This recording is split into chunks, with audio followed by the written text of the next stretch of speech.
محمد سيد الكونين والثقلين والفارقين من عرب ومن عجم. صحابی رسول ہیں، ان کا گھر وہاں قریب میں تھا. اپنی بیوی کے پاس دوڑتے ہوئے آئے، کہا بیگم گھر میں کچھ ہے کھانے کے لیے؟ مجھے حضور کی بھوک دیکھی نہیں جا رہی ہے، نبی پاک صلی اللہ علیہ وسلم کا فاقہ دیکھا نہیں جا رہا ہے، گھر میں کچھ ہے؟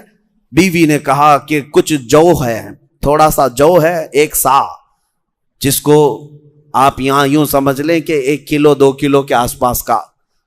حضرت جابر نے کہا اس کو جلدی سے پیس لو، اس کا آٹا بنا لو، اور ہمارے گھر میں بکری کا پلا ہوا ایک بچہ ہے، میں ذبح کر کے اس کی بوٹیاں بناتا ہوں، تم کھانا بنا لو، میں حضور اکرم صلی اللہ علیہ وسلم کو گھر لے آتا ہوں.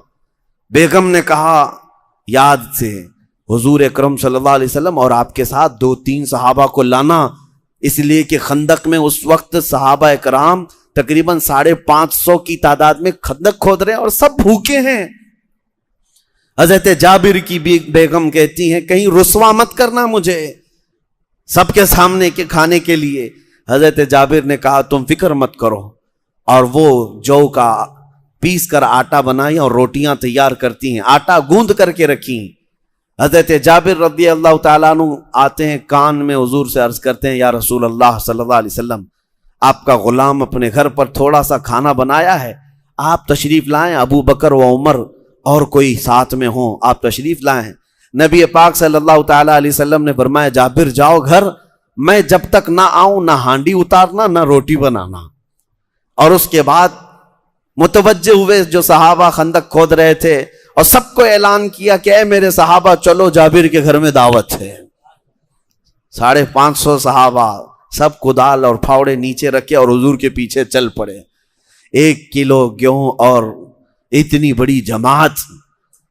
نبی پاک صلی اللہ تعالیٰ علیہ وسلم جب صحابہ کی جماعت کے ساتھ حضرت جابر کے گھر آ رہے تھے، ان کی خاتون دیکھتی ہیں پردے میں اور چیخ مار کر کہتی ہیں جابر تم نے مجھے رسوا کر دیا، اتنی بڑی جماعت آ رہی ہے میرے گھر. حضرت جابر دوڑتے ہوئے آئے اور اپنی رفیق حیات سے کہتے ہیں میری بیگم، اے خاتون تو فکر کس بات کی کر رہی ہے، جن کو ہم نے دعوت کے لیے بلایا ہے وہی ہمارا سارا انتظام بھی کریں گے. ہمارے گھر اپنا کھانا کون سا ہے؟ جو ملتا ہے وہ قدم مصطفیٰ کی برکت سے ملتا. حضور اکرم صلی اللہ علیہ وسلم تشریف لائے اور حضرت جابر کے گھر گوندھا ہوا آٹا رکھا تھا، اس میں اپنا لعاب پاک لگایا، اور جو ہانڈی چڑی ہوئی تھی گوشت کی اس میں حضور پاک نے اپنا لعاب پاک لگایا.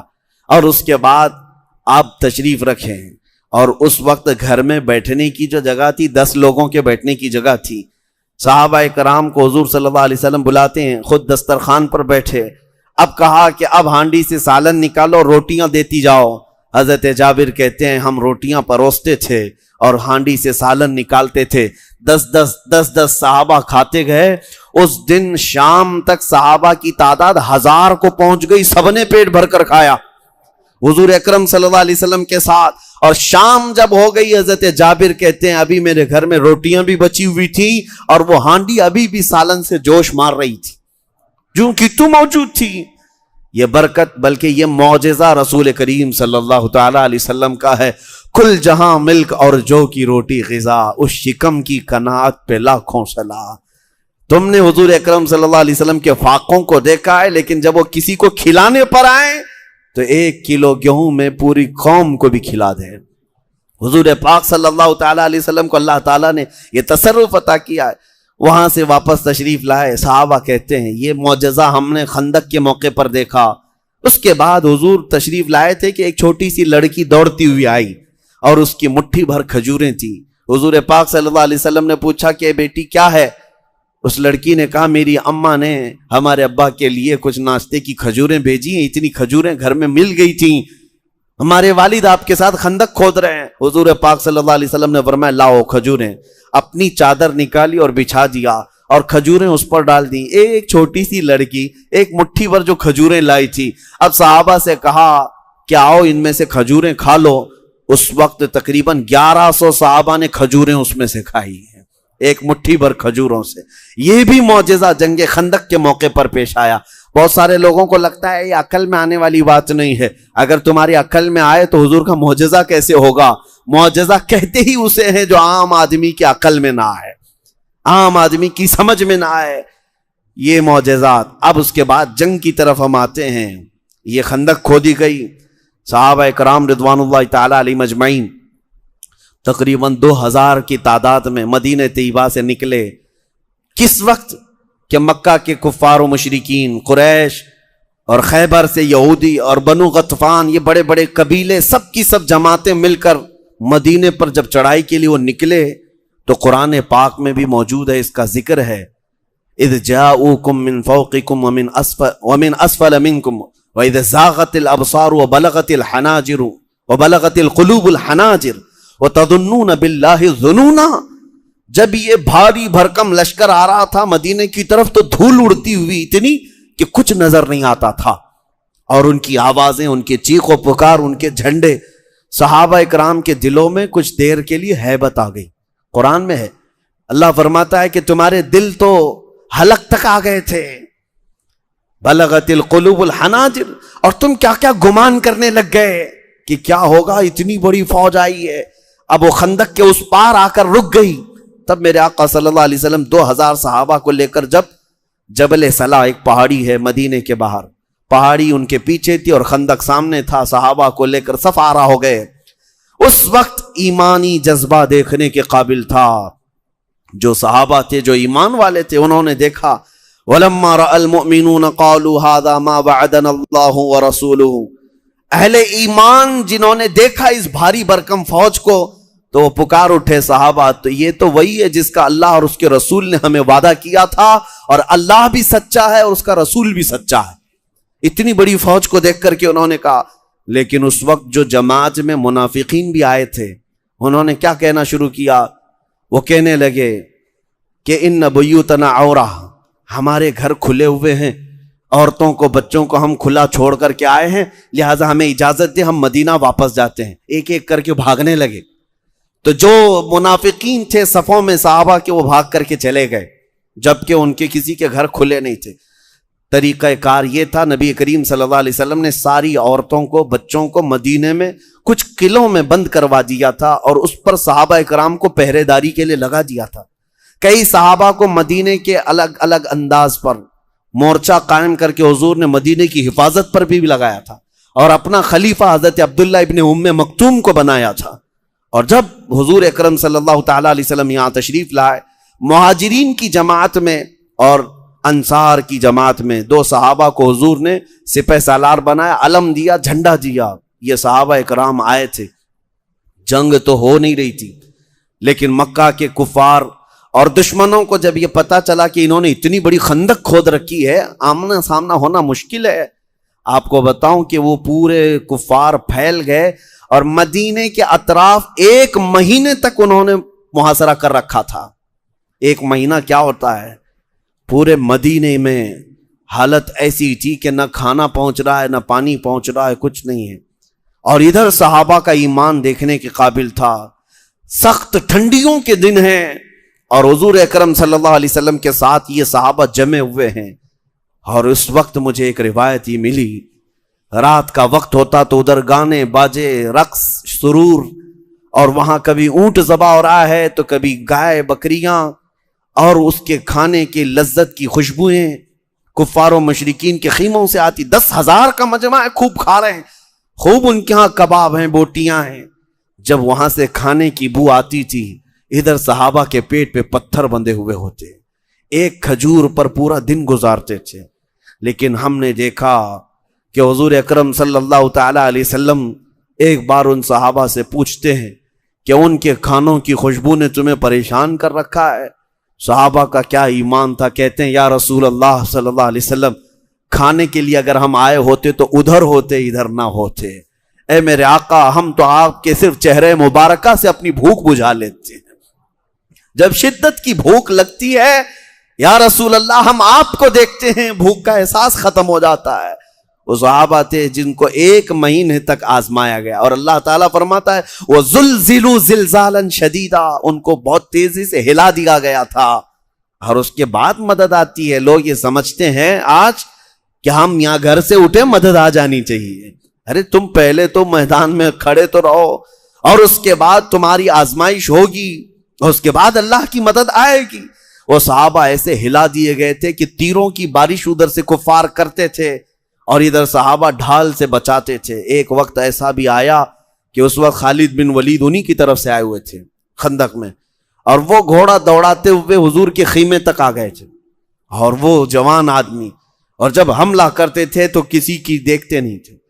لیکن اس وقت حضرت سعد ابن ابی عبادہ انصار صحابہ میں سے ایسے جلیل القدر صحابی ہیں, وہ ایسے بپھر کر کے نکلے تھے خیمہ رسول کی طرف کہ اس وقت خالد بن ولید بھی سعد ابن عبادہ کی تاب نہ لا سکے اور پیٹ پھیر کر کے بھاگنا پڑا, اس لیے کہ اس وقت سعد ابن ابی عبادہ حدیث میں ملتا ہے کہ اس قدر خون خار نظروں سے دیکھ رہے تھے کہ ان کی نظروں کی کوئی تاب نہیں لا سکتا تھا.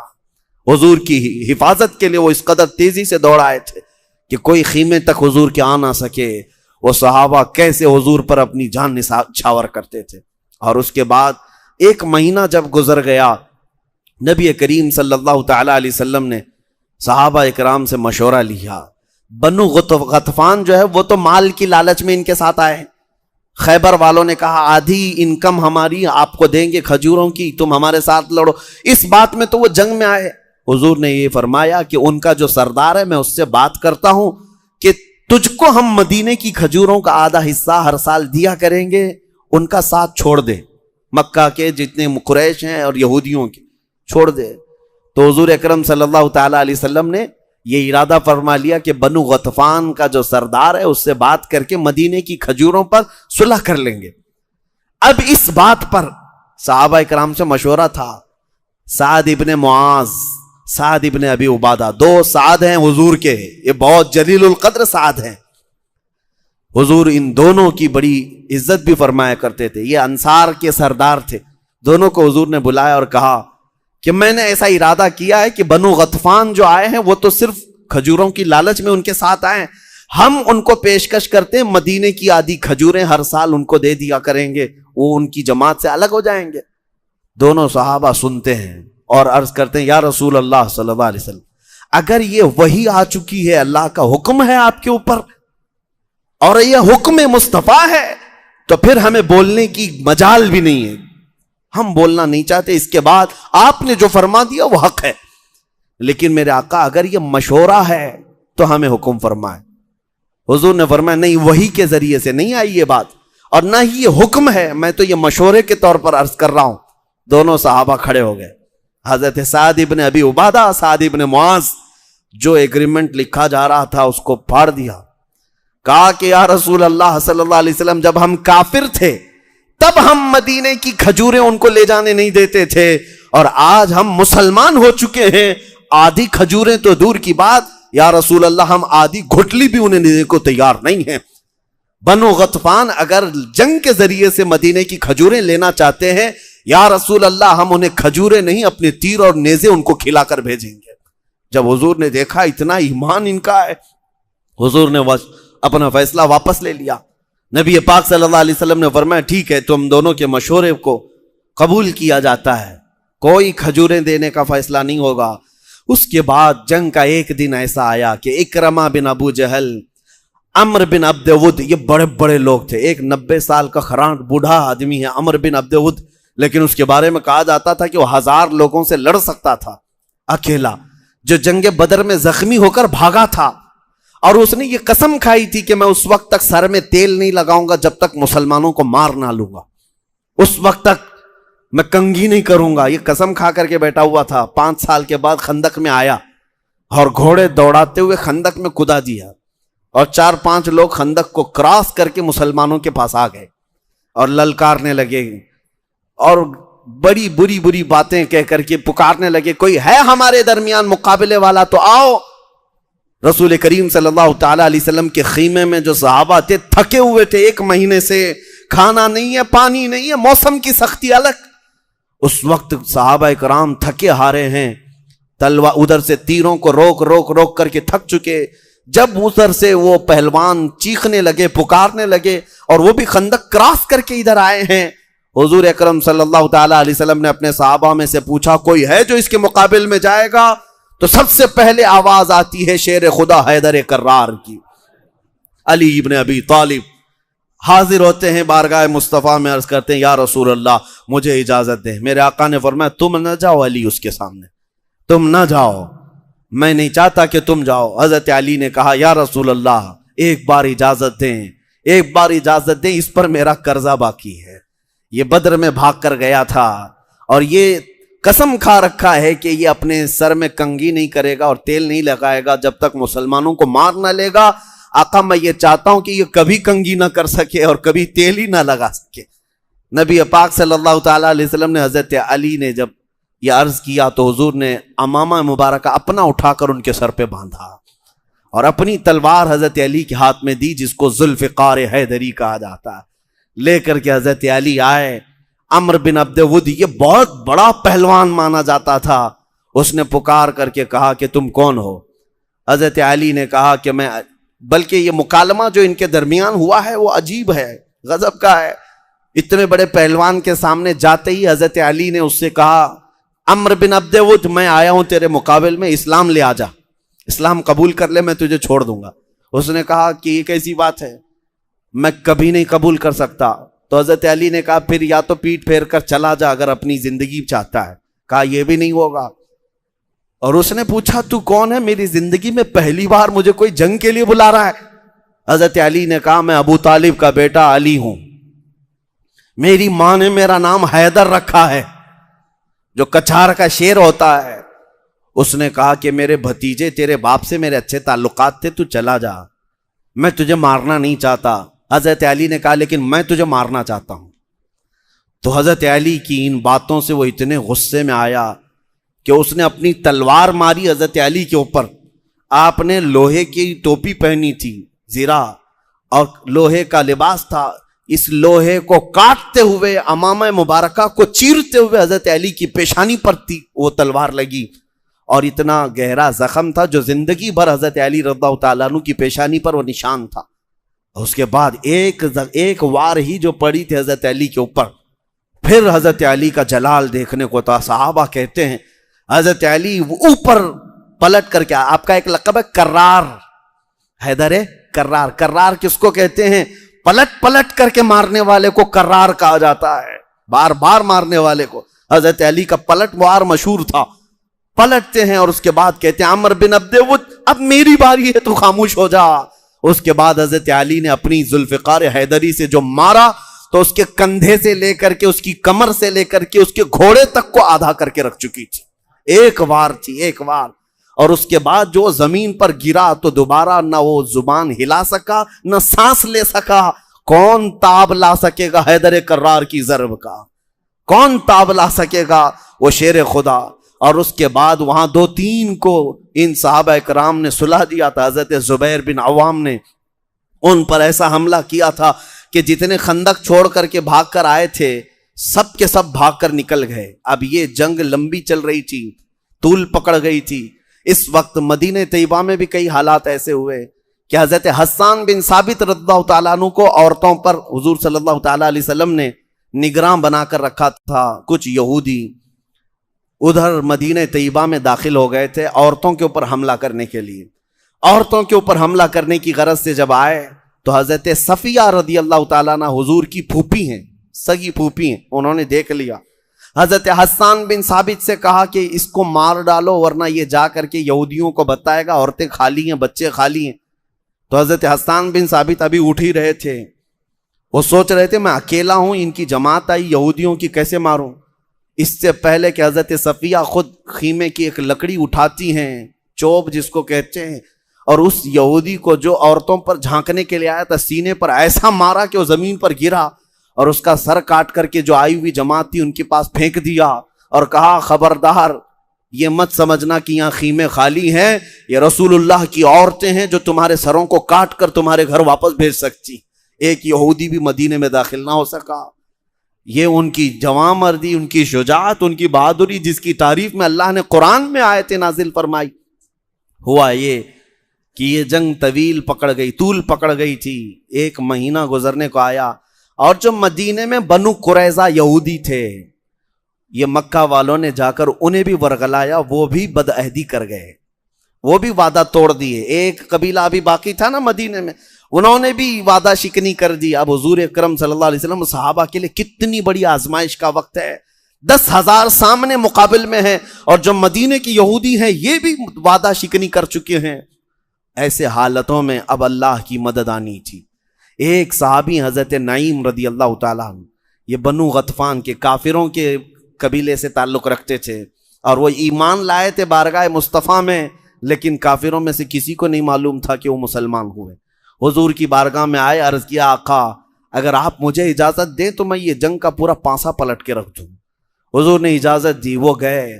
وہ بنو غطفان میں بھی معزز تھے، قریش بھی ان کی عزت کرتے تھے، خیبر کی یہودی بھی عزت کرتے تھے۔ حضرت نعیم نے جا کر ان کے درمیان ایسی چیزیں ڈال دیں، کہا کہ قریش سے کہا کہ یہودی تم کو چھوڑ کر کل رات بھاگنے والے ہیں میدان میں، اور یہودیوں سے بھی انہوں نے کہا کہ قریش یہ چاہتے ہیں کہ تم اکیلے یہاں مدینے میں لڑ کر کے مرو، اور وہ بھی واپس اب جانا چاہتے ہیں۔ 1 مہینہ ہو گیا، ان کا راشن ختم ہو رہا ہے۔ صبح ایک دوسرے کے اندر شک ایسا پیدا ہو گیا، سب ایک دوسرے کو دیکھنے لگ گئے، کون بھاگنے والا ہے، کون بھاگنے والا ہے۔ اور اس میں 10-12 لوگوں کو حضرت نعیم خود ہی لے کر کے باہر نکل آئے، اور دونوں قبیلوں کو یقین ہو گیا کہ یہ بھاگ رہے ہیں، وہ بھاگ رہے ہیں۔ ان کے دلوں میں ایسی چیزیں بیٹھ گئیں کہ بھگدڑ مچ گئی، اور آپس میں قبیلے گتم گتہ ہو گئے۔ اسی وقت اللہ تعالیٰ نے تیز آندھیاں چلائیں، جس سے ان کے جانور بدک گئے، ان کے خیمے اکھڑ گئے، اور پھر ایسی حالت ہو گئی تھی کفار و مشرکین کی، قرآن پاک میں ہے کہ وہ اپنی جان بچانے پر مجبور ہو گئے تھے، سامان بھی چھوڑ دیا، سواریاں بھی چھوڑ دیں، اور اپنی اپنی جان بچا کر واپس بھاگ گئے۔ اس پوری جنگ خندق میں صرف 6 مسلمان شہید ہوئے، جانی نقصان نہیں ہوا تھا، 6 مسلمان شہید ہوئے۔ 10,000 کا لشکر جرار لا کر کے بھی میرے مصطفیٰ کریم صلی اللہ علیہ وسلم کے جوانوں کو وہ ٹس سے مس نہ کر سکے۔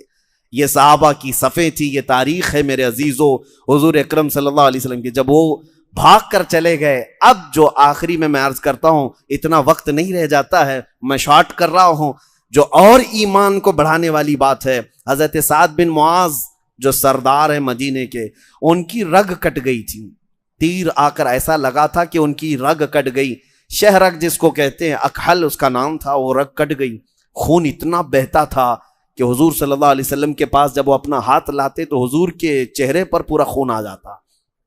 یہ صحابہ جو زخمی تھے، 1 مہینے سے جنگ لڑ رہے ہیں، تیروں کی برسات ہوتی، روکتے رہے۔